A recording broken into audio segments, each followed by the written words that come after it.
Assalamualaikum warahmatullahi wabarakatuh. Innal hamdalillah nahmaduhu. Waalaikumsalam warahmatullahi wabarakatuh. Ya, baik. Innal hamdalillah nahmaduhu wa nasta'inuhu wa nastaghfiruhu wa na'udzubillahi min syururi anfusina wa min sayyiati a'malina may yahdihillahu fala mudhillalah wa may yudhlil fala hadiyalah. Asyhadu an la ilaha illallah wa asyhadu anna Muhammadan abduhu wa rasuluh. Alhamdulillah pada kesempatan sore hari ini kembali kita bisa bersama di acara kajian online untuk kajian ilmu.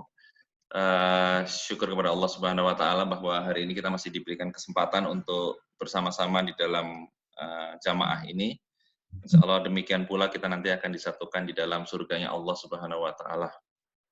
Amin amin. Amin ya rabbal alamin. Kemudian tak lupa juga salam dan salawat kita aturkan kepada junjungan kita Nabi besar Muhammad SAW, yang mana dengan syafaatnya nanti insya Allah kita akan dipermudah untuk memasuki ke surganya Allah tanpa banyak mengikuti banyak rintangan-rintangan yang ada pada saat di yaumul akhir. Kemudian juga terima kasih kepada Pak Ustadz Soshendra yang pada kesempatan hari ini, sore ini sudah bisa bergabung dengan kita, dan juga jamaah-jamaah yang hadir. Di sini juga sudah ada Pak Bu Rus, kemudian Pak Asfir, Pak Evi, Bu Sri, Bu Syafina. Insya Allah kita semua diberikan kesehatan semua oleh Allah Subhanahu wa taala. Kemudian tema hari ini tentang bagaimana kita dekat dan mendapatkan ridho dari Allah dan ridho dari Allah, orang tua ya. Jadi ini manfaatnya cukup besar sekali, bagaimana ternyata ada surga di dalam rumah kita yang kadang-kadang kita tidak tahu. Banyak berdakwah di luar tapi kita lupa bahwa di dalam rumah kita ini ada surganya. Padahal kita selama ini berdakwah keluar juga mencari surga. Maka hari ini insya Allah nanti Pak Soshendra bisa menyampaikan hal ini dengan lebih bermakna. Kemudian waktu kita juga dibatasi jam 16.40, tapi kita sudah jalan ini kurang lebih sekitar 18 menit ya. Cuma nanti ada sekitar 12 menit ke depan mungkin nanti akan akan off secara otomatis, tetapi kita sudah sampaikan ID sambungan ID cadangan kita di ini Pak, di mana namanya di chat, di menu chat. Silahkan nanti untuk di copy. Sebetulnya sama dengan di undangan juga sama ya. Jadi bisa kita pakai di situ. Baik, saya kira itu dulu yang bisa kita sampaikan, dan mungkin kita bisa mulai dengan kajian dari Pak Ustadz Soshendra, cucu dari Buya Hamka asli Sumatera Barat. Mangga Pak Soshendra. Assalamualaikum warahmatullahi wabarakatuh. Alhamdulillahillazi arsala rasulullahu bil huda wa nil haq. Usikum wa ya bittaqullah wa taqullah. Asyhadu an la ilaha illallah wa asyhadu anna Muhammadar Rasulullah sallallahu alaihi wasallam. Puji dan syukur tak lupa-lupanya kita utarakan kepada Allah Subhanahu wa taala yang mana pada kesempatan ini kita masih bisa diberikan kesempatan nikmat yang sangat luar biasa, baik nikmat kesehatan, yang terutama nikmat hidayah, sehingga pada hari yang ke-23 Ramadan ini Pak ya, kita masih bisa mampu untuk melaksanakan ibadah dengan sebaik-baiknya. Apakah dari segi puasa ataupun qiyamul lail yang rutinitas kita lakukan di rumah kita masing-masing, walaupun kesempatannya kita untuk datang ke masjid atau ke mushola untuk sholat berjamaah, sholat tarawih atau witir dan sebagainya itu masih dibatasi oleh peraturan pemerintah PSBB tentang larangan sholat berjamaah di masjid. Namun demikian tidak menyurutkan kita untuk melakukan ibadah-ibadah lainnya di rumah kita. Selawat beriringan salam tak lupa-lupanya kita sampaikan kepada Nabi besar Muhammad SAW, yang dimana pada kesempatan ini kita masih diberikan pelajaran yang berharga, di mana melalui hadis beliau yang telah sampaikan kepada yang kita pelajari, yang kita tahu dari guru-guru kita, dari ustadz-ustadz kita, dari zaman yang kegelapan ke zaman terang benderang seperti ada saat ini, kita masih berpegang teguh terhadap ajaran-ajaran beliau. Namun tidak memanjangkan kata mukadimah dan sebagainya, pada kesempatan ini alhamdulillah saya diberikan kesempatan untuk bukan bertausiah gitu, untuk sama-sama kita mencari ilmu, berdiskusi, menyampaikan kata-kata yang kebetulan yang saya ada tahu. Pada kesempatan ini saya ingin mengupakan tema bersyukur kepada Allah dan bersyukur kepada kedua orang tua. Dalam Al-Quran kita pelajari dan kita tahu ada 3 rangkaian rangkaian suatu perintah yang tidak bisa dipisahkan antara satu dengan lainnya. Yang pertama adalah uti Allah wa util Rasul, taat kepada Allah dan taat kepada Rasul. Ini adalah suatu perintah yang rangkaian yang tidak bisa dipisahkan. Seseorang hanya taat kepada Allah tapi tidak mengikuti kaidah hadis-hadis Nabi, itu sama aja dengan ibarat mata uang, di sisi lain bagus, di sisi lain robek, juga nggak ada nilainya. Yang kedua adalah aqimus shalah wa atuz zakat. Orang yang rajinnya sholat malamnya, sholat wajibnya, sholat tahajudnya, sholat sunnah dan lain, tapi tidak diiringi dengan dia kewajiban dia membayar zakat, juga nggak ada artinya. Begitu juga dengan sebaliknya. Orang yang berzakat, sering berzakat, membangun masjid, menyumbang ke masjid, membantu anak yatim, tapi tidak diiringi dengan sholatnya yang benar, juga tidak ada arti. Dan yang ketiga adalah rangkaian yang perintahkan oleh di dalam Al-Quran itu disebutkan adalah uskurli wali walidayya, bersyukur kepada Allah dan bersyukur kepada kedua orang tua. Ada orang yang bisa bersyukur kepada Allah tapi tidak bertingkah laku baik kepada orang tua, juga tidak ada artinya. Ini adalah satu rangkaian yang tidak dipisahkan. Jadi di dalam surat Al-Luqman dijelaskan bahwasanya wa wasainal al-innasa wa biwalidayhi hamaltahu ummuhu wa ahna ala wa ahni wa fasalahu fi amani aniskurli wali walidaya ilail masir. Artinya, dan kami wasiatkan, kami perintahkan kepada manusia agar berbuat baik kepada kedua orang tua. Berbuat baik kepada ibunya yang telah mengandungnya dalam keadaan lemah yang bertambah-tambah, serta menyapinya dalam 2 tahun, agar bersyukur kepadaku, kata Allah. Dan kepada kedua orang tua kalian, hanya kepadakulah kamu akan kembali. Jadi berdasarkan ayat ini, kita kadang-kadang lupa. Kita banyak orang yang begitu taat, ibadah puasanya bagus, ibadah tarawihnya bagus, sholatnya bagus, gitu. Tapi kadang-kadang attitude kepada perhatian kepada orang tuanya itu tidak sesuai dengan apa yang dia lakukan kepada Allah. Selanjutnya, dalam Imam Al-Qurtubi rahimahullah dalam menjelaskan di dalam tafsirnya, di antara yang diwasiatkan Luqman kepada anaknya itu, yang pertama itu jangan sekutukan Allah. Nah, kadang-kadang dalam kehidupan ini kita mempersekutukan Allah, kita berwasiat kepada anak kita. Ada yang meminta kepada dukun, ada yang meminta ke ini, percaya kepada ini, percaya kepada itu, gitu. Berkunjung kepada tempat tertentu, meminta ke dalam. Tapi dalam prinsipnya ini yang dijelaskan dalam tafsirnya itu jangan mensekutukan Allah. Yang kedua, jangan taati kedua orang tuamu. Dalam hal apa? Hanya dalam hal dua hal, dalam kesyirikan dan hal kemaksiatan kepada Allah. Kita tahu Nabi Ibrahim adalah bapaknya adalah seorang pembuat berhala, penyembah berhala. Tapi beliau tidak memerangi bapaknya. Hanya melakukan hal yang tidak mengikuti perintah bapaknya.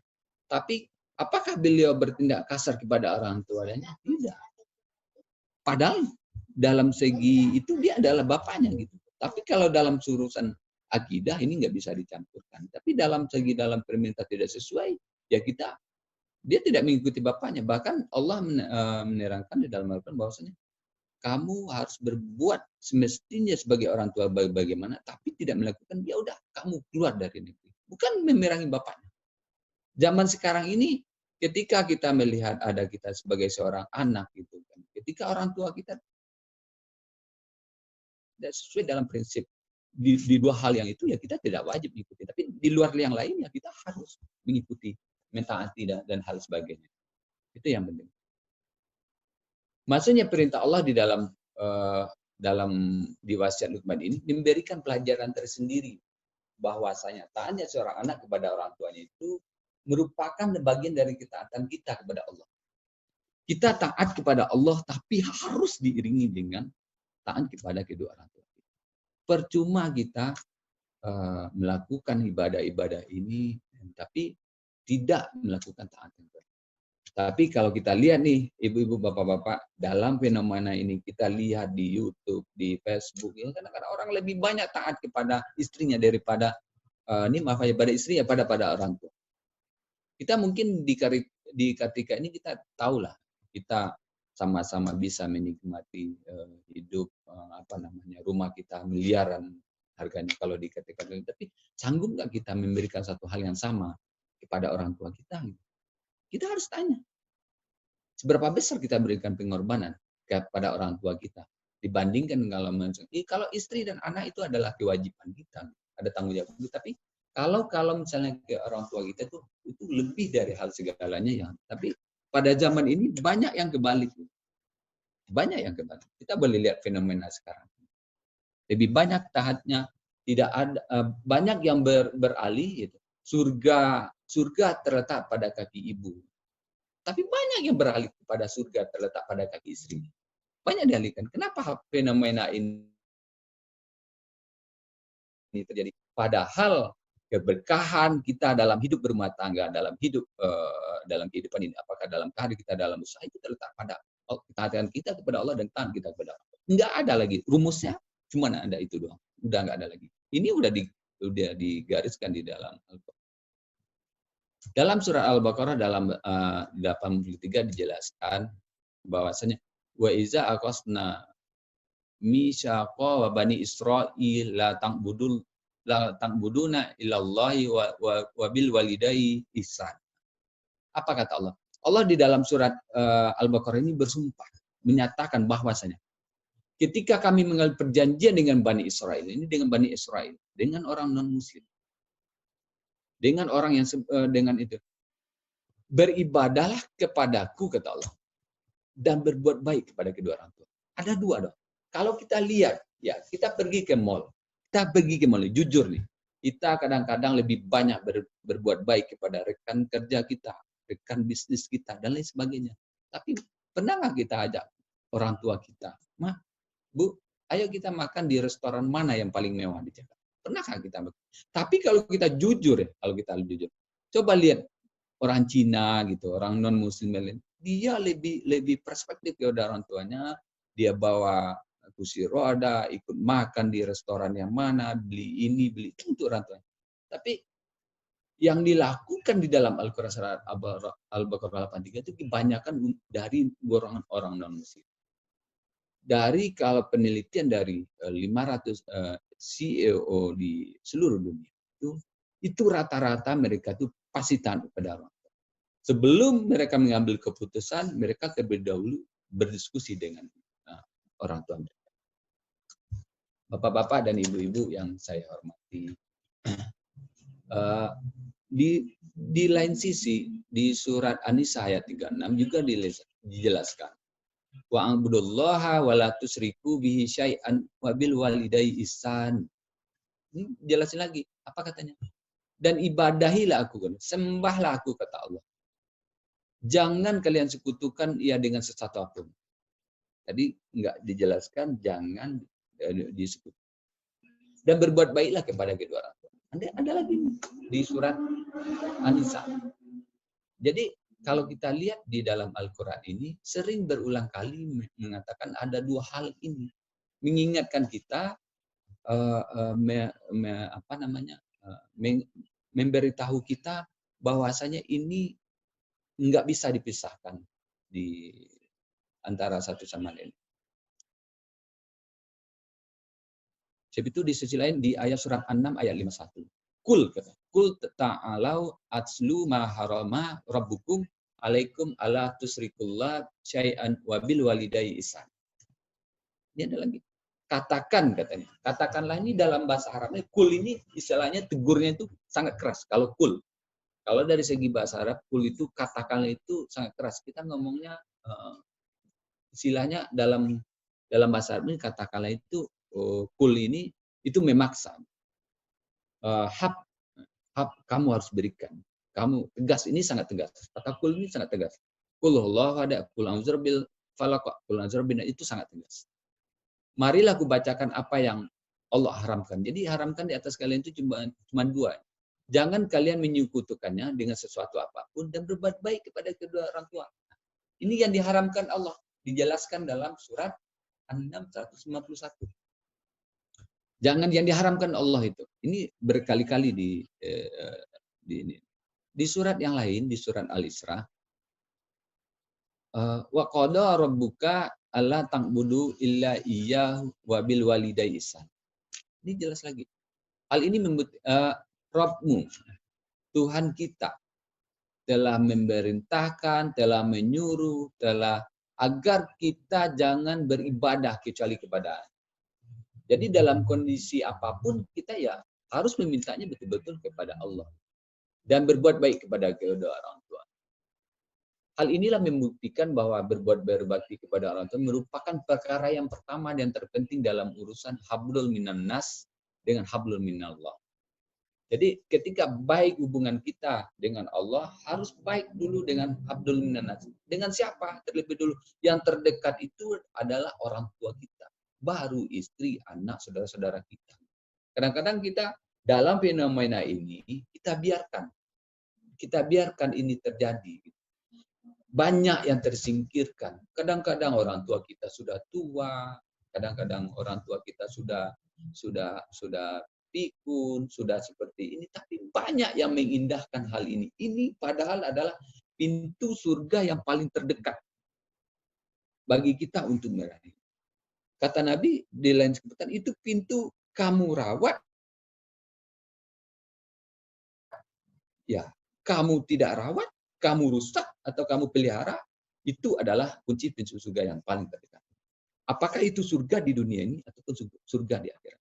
Dan yang penting kalau kita di dunia ini kita lakukan hal ini, yang penting minimal anak-anak kita mungkin akan lebih baik. Minimal mungkin apakah kita kerja, apakah kita usaha, minimal pasti ada. Ketika kita jaga ini rawat baik-baik, ada aja solusi yang bakalan kita dapat. Dan apa yang Allah Subhanahu wa taala melalui wasiat Luqman ini merupakan dalilnya wajib bagi kita untuk berbakti kepada kedua orang tua, sekalipun dalil wajibnya kita mendidik anak kita agar mereka menjadi anak yang lebih berbakti lagi. Tapi kalau kita ingin anak kita berbakti kepada kita, kita utarakan dulu, kita lakukan dulu kepada orang tua. Apakah orang tua kita masih ada, salah satu atau dua-duanya, ataupun sudah meninggal. Dengan cara tertentu kita tetap bisa berbakti kepadanya. Apakah dengan selalu mendoakan dan membacakan surat Al-Quran atau menyampaikan dan hal sebagainya. Dan selanjutnya, di lain kesempatan Nabi menjelaskan dalam hadisnya, ridallahi fi ridha walidayyi wa sukhtullahi fi sukhti walidayyi. Ridhonya Allah mengikuti ridhonya orang tua. Ini dari ayat tadi disampaikan lagi dari Nabi. Ridhonya mengikuti ridho orang tua. Dan kemukaan Allah itu kemukaan orang tua. Jadi ketika orang tua kita udah murka, pasti itu udah mengundang kesulitan demi kesulitan ataupun azab atau musibah dan lain sebagainya, ujian atau lain akan menimpa kita. Itu udah dijelaskan.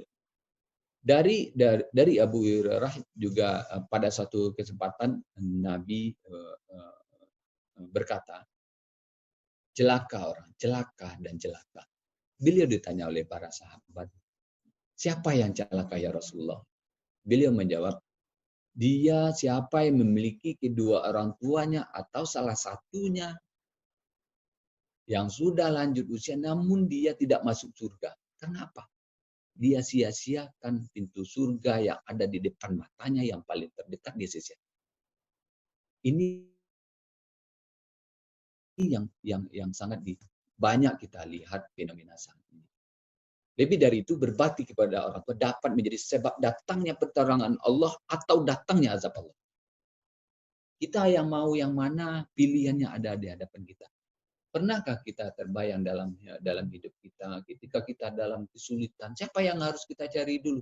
Terdekat ada Allah, adalah kedua orang tua kita kalau dia masih hidup.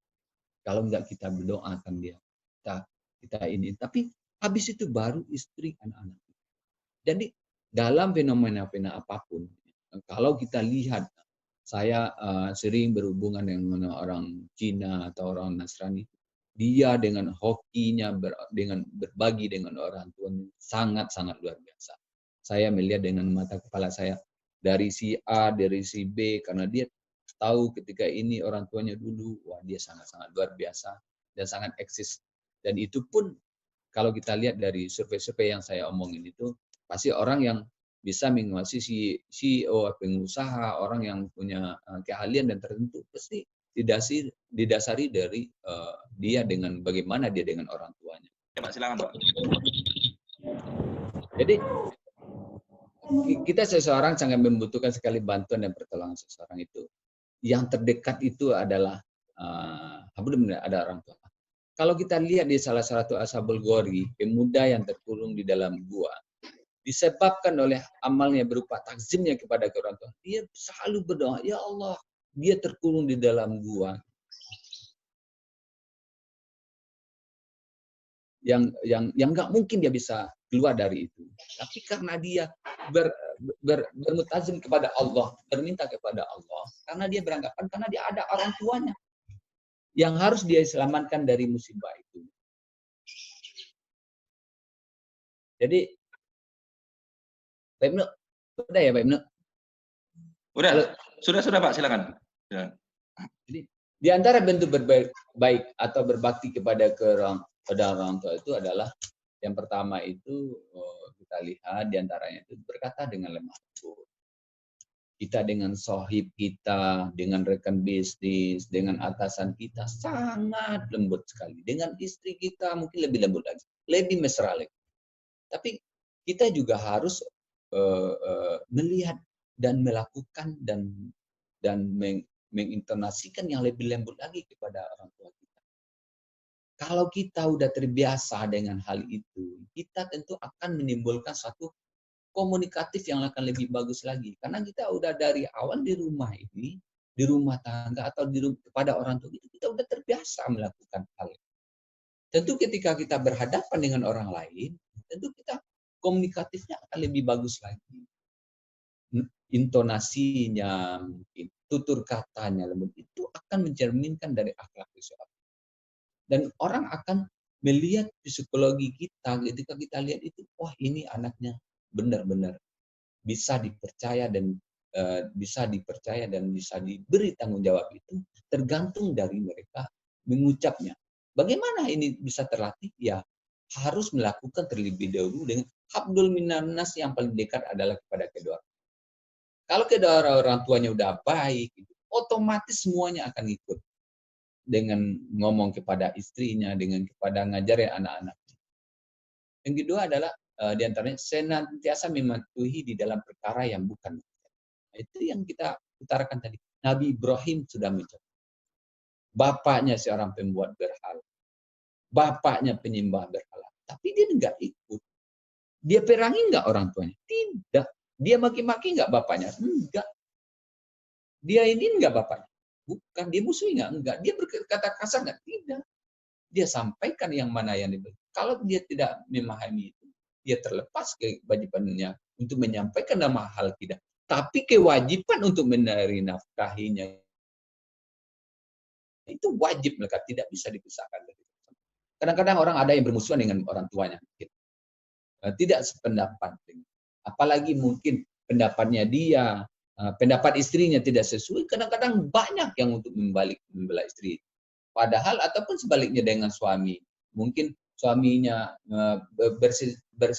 berbeda pendapat dengan orang. Seharusnya seorang istri harus ngasih tahu itu adalah ibumu, itu adalah bapak. Itu yang harus terbentuknya kita bersyukur kepada orang tua kita. Yang selanjutnya itu senantiasa jujur kepadanya. Nah, ini kadang-kadang kita dalam hal ini kalau kita ingin anak kita jujur, ya kita ciptakan dulu jujur kita kepada orang tua. Apa contohnya? Kita mungkin memang kita lagi nggak ada uang, nggak ada hal tertentu, ya kita harus jujur dalam arti kata-kata. Ini adalah kepentingan orang tua kita. Kita harus melihat dengan bersikap adil terhadap orang tua.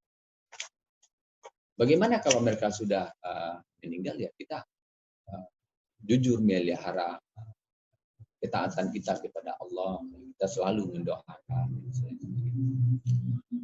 Yang selanjutnya itu berusaha membahagiakan. Di antara bentuk berbakti kepada orang tua, berusaha membahagiakan. Membahagiakan ini tidak hanya sebatas kita ngasih uang, tidak hanya sebatas kita memberikan apa yang dia mau, membelikan baju, sepatu dan sebagainya, bukan. Bisa jadi dengan kita membantu saudara-saudaranya, ya kan, berusaha memberikan sesuatu yang dia suka, gitu. Itu yang berakhlakul yang baik dan lain sebagainya. Gitu. Yang seterusnya meringankan beban. Jika dia ada utang piutang atau memang keadaannya kurang kurang baik dan lain sebagainya, kita harus mencarikan solusi yang terbaik buat mereka. Bagaimana memecahkan sesuatu hal-hal tertentu, urusannya, pekerjaannya dan sebagainya, atau usahanya juga. Ya kita mesti untuk membantukan solusi yang terbaik buat mereka.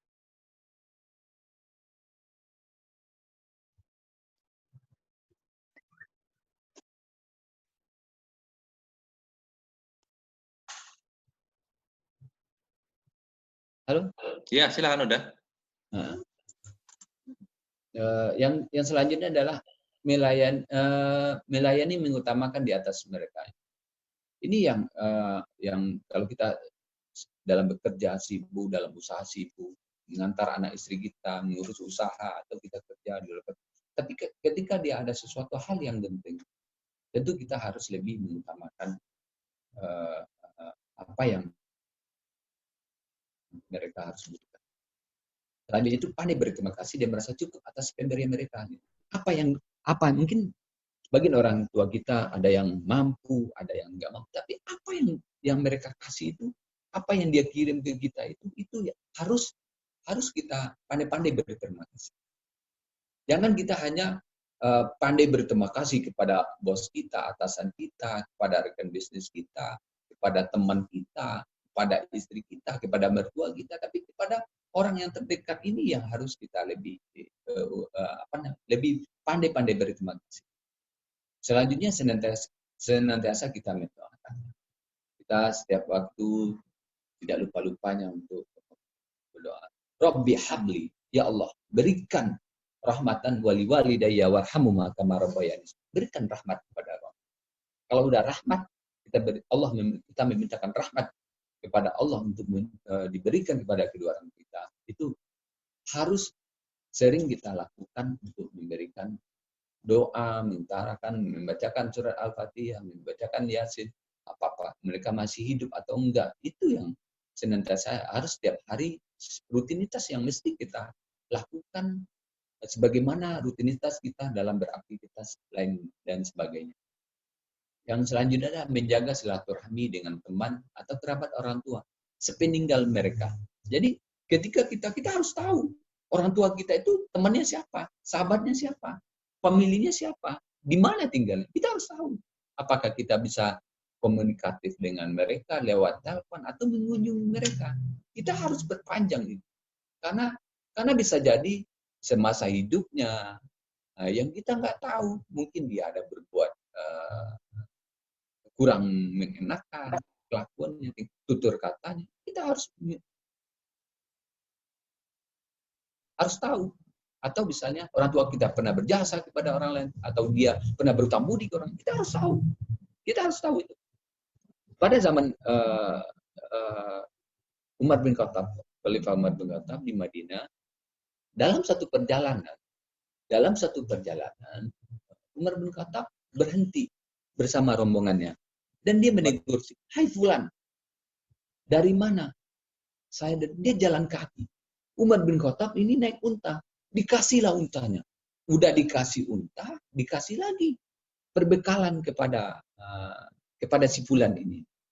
Sahabat Umar dan lain ini bertanya, "Hai Umar, kenapa kamu begitu banyak mengasihi kepada mereka, kepada si fulan ini?" Umar bin Khattab menjawab, "Dia itu adalah sahabat baik Bapakku, maka aku akan berbuat baik padanya." Itulah gambarannya. Jadi tidak semesti ketika kita hanya berbakti kepada orang, kita juga salah satunya itu bersilaturahmi dengan temannya, dengan sanak familinya, baik dari meninggalnya ataupun orang tua kita masih ada, kita mesti tahu. Ketika kita jumpa dengan dia, kita harus menghormati sahabatnya itu atau family sebagaimana kita menghormati dia. Dan masih banyak lagi perbuatan makruh yang lainnya dalam kategori yang birrul walidain. Maka ketika dengan ini, ketika Luqman mewasiatkan kepada anaknya agar berbakti kepada kedua orang tua, setelah mewasiatkan mereka mentauhidkan. Jadi setelah berbakti, setelah mentauhidkan Allah, harus berbakti kepada Allah.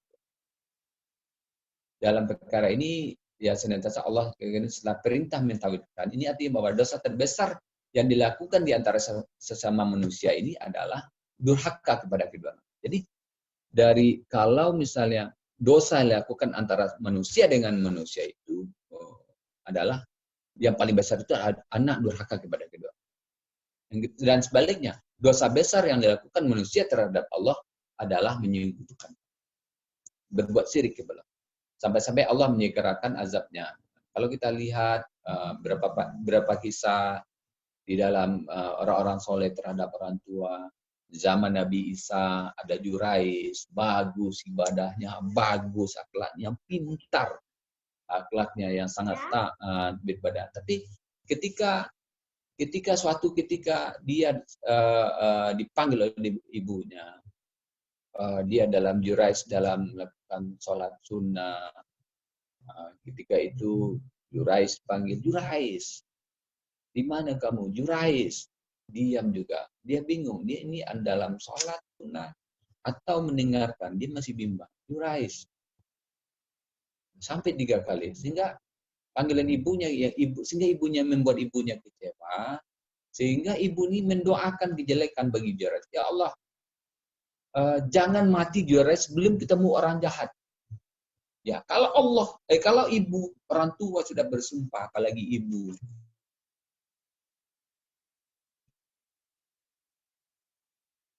Itu artinya Allah itu bergetar. Jadi hati-hati ibu-ibu kita punya anak mungkin tidak sesuai dengan anaknya. Jangan sekali-sekali untuk menyumpah. Karena doanya ibu bergetar artinya Allah. Apapun yang diucapkan, apakah baik ataupun enggak. Jadi hati-hati ibu-ibu nih melihat anaknya agak nakal. "Oh, kamu jangan nakal nanti kan." Jangan ngomong gitu. Cari sisi positifnya, apa yang harus kita tegurkan kepada anak kita. Apa yang kita ajarkan. Jadi ketika Jurais ini sebelum kita mulai, akhirnya Jurais ini difitnah oleh seorang wanita. Jurais ini begitu taat, begitu soleh, begitu berpengaruh di kampungnya. Sehingga difitnah. Karena tidak berhasil menggoda Jurais, akhirnya perempuan tersebut berzina dengan seorang kepala kambing. Dan menuduh Jurais dituduh sebagai bapaknya.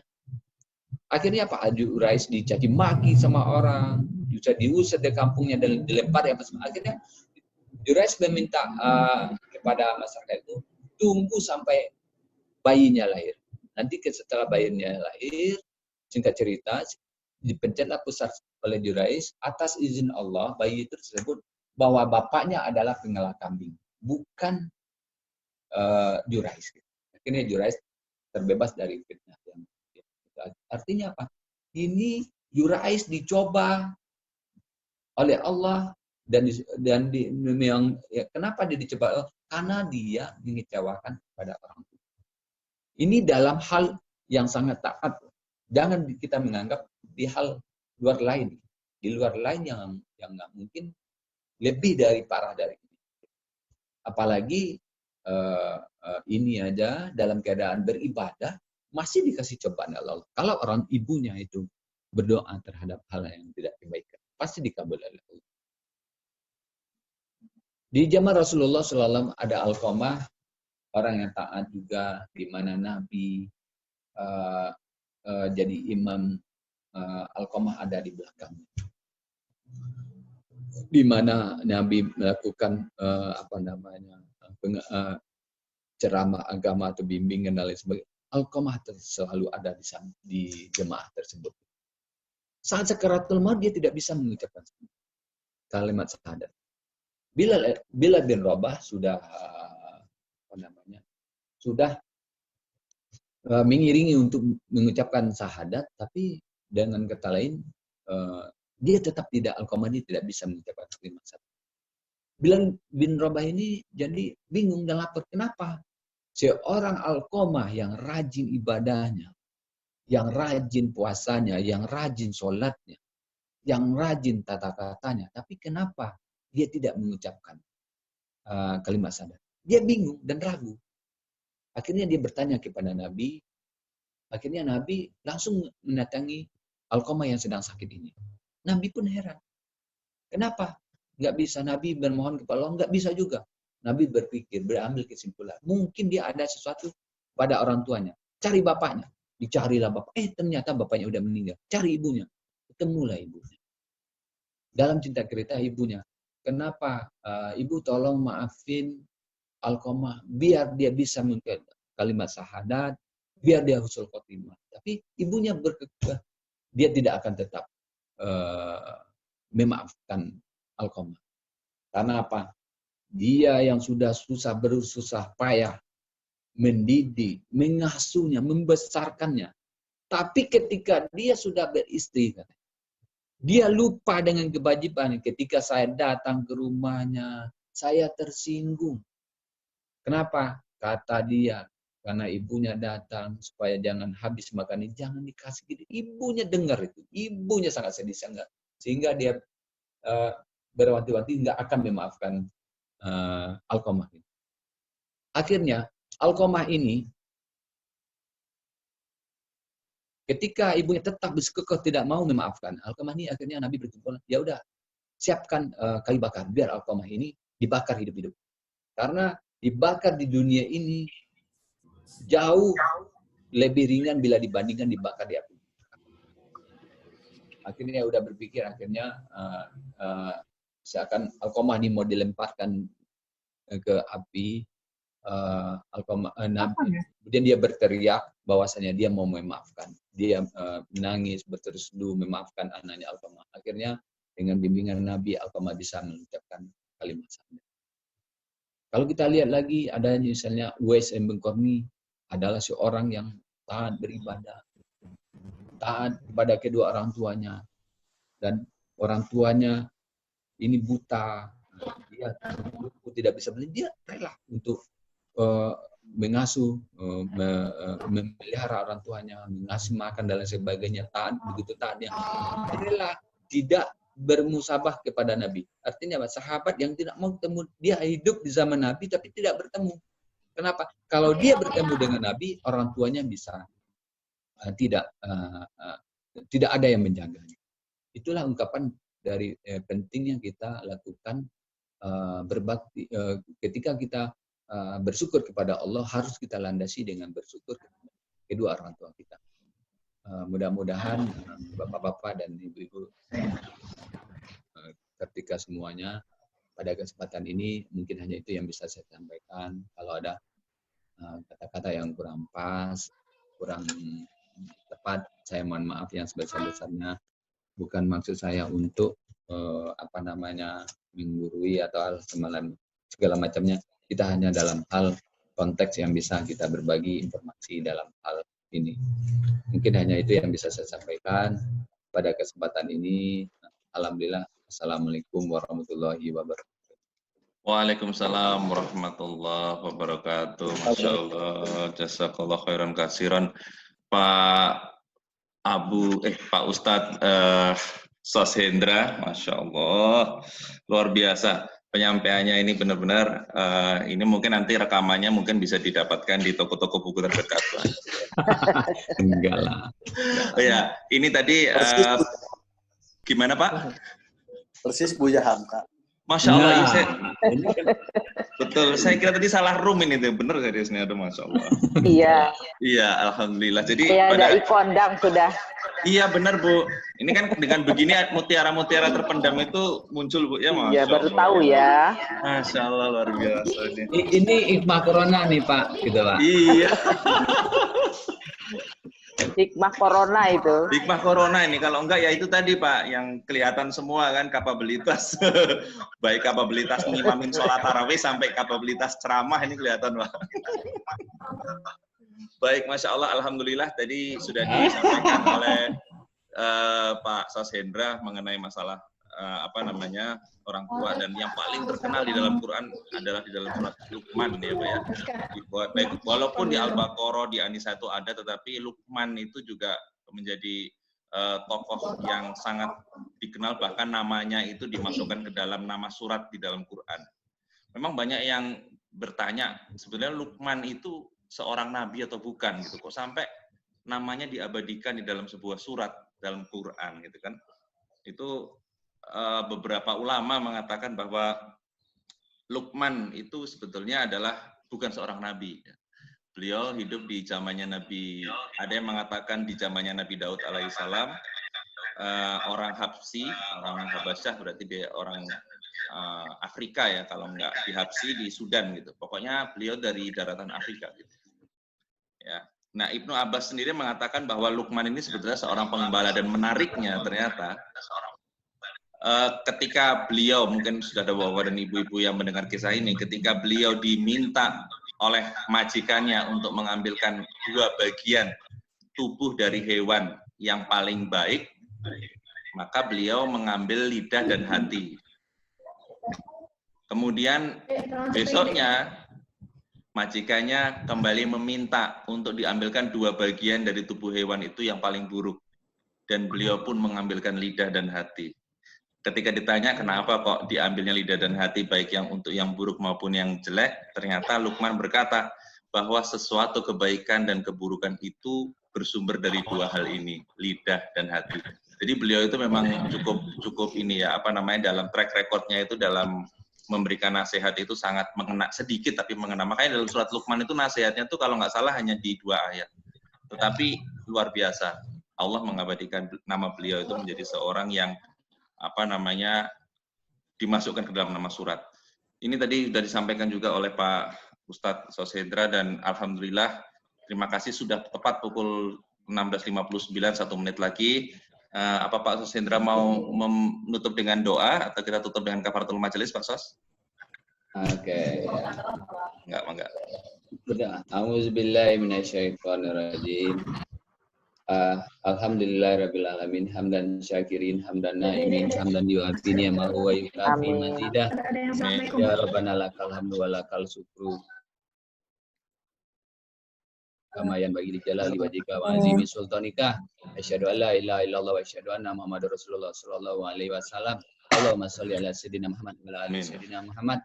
Allahumma inni nas'aluka salamatan fid din wa dunya wal akhirah wa afiyatan fil jasadi wa sihatan fil badani wa afiatan fil ilmi, wa barakatan fil rizki, wa barakatan fil umur, wa barakatan fil hayat, wa barakatan fil ilmi, wa barakatan fil rizki halalan thayyiban, wa taubatan qablal maut, wa rahmatan indal maut, wa maghfiratan ba'dal maut.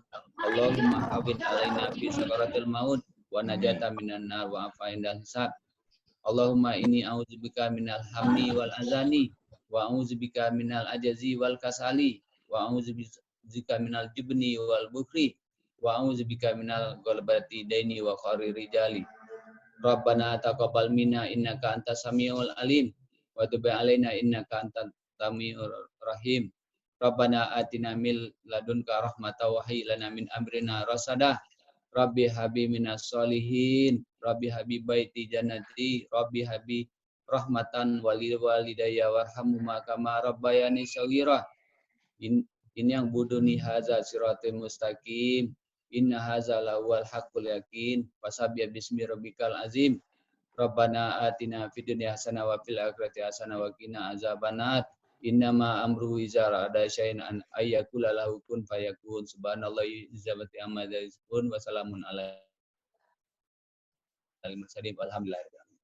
Alhamdulillahirabbil alamin. Terima kasih Pak Soshendra untuk pencerahannya kita pada kesempatan sore hari ini. Juga terima kasih kepada para jamaah yang sudah hadir. Di sini ada Umi Aska dan Ayah dan Abu Aska ya, keduanya hadir. Kemudian Pak Aswir Thorik, kemudian Bu Rus, Pak Evi, kemudian Ibu Sri, Ibu Ria, dan Ibu Tantri juga sudah masuk semua. Alhamdulillah, insya Allah kita akan mendapatkan ilmu, berkah, dan akan dinaungi oleh malaikat-malaikat yang akan selalu mendoakan kita di setiap majelis ilmu. Mari kita tutup dengan doa kafaratul majelis. Subhanaka Allahumma wa bihamdika, asyhadu an la ilaha illa anta, astaghfiruka wa atubu ilaik. Assalamualaikum warahmatullahi wabarakatuh. Amin ya rabbal alamin. Terima kasih Pak Soshendra. Sama Pak. Terima kasih Kak Iski, Teh Tantri, apa kabar? Tantri, Mbak